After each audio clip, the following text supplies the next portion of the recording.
কি ভেবেছো, কি ভেবেছো তোমরা? আমরা যখন ছাগল খাই বয়স দেখে খাই, না সময় দেখে খাই, না ডাক্তার দেখিয়ে খাই। আমরা খাই ওজন দেখে, যে কত কিলো ওজন হবে মাংসটা। একটা ছাগলকে ভাগালে কতটা কেজি হতে পারে। তাহলে একটা গরু 14 মাস হবে, তার মেডিকেল চেক আপ করাবে, দরখাস্ত সরকারের থেকে পারমিশন নেবে, তারপরে গিয়ে তারা গরু মাংস খাবে। এটা কোন নিয়মের মধ্যে পড়ে আমি বাবা জানি না, অন্তত এগুলো আমার মাথায় ঢোকে না।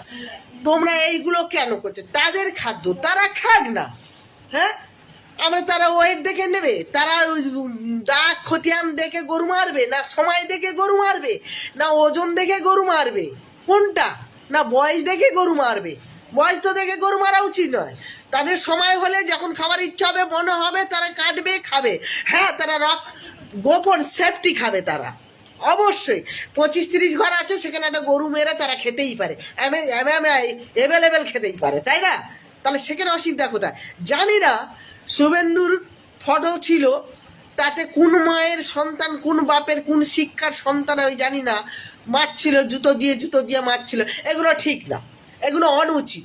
তোমরা ছাগল খাও, গরু খাও, যা খুশি খাও, হ্যাঁ সেফটি করে খাও। আমরা যেমন ছাগল খাই মেরে মেরে, ওজন দেখে দেখে খাই, আমরা কখনো ওই রুচ্ছাটা খাওয়া খাই না, যে 14 মাস হলে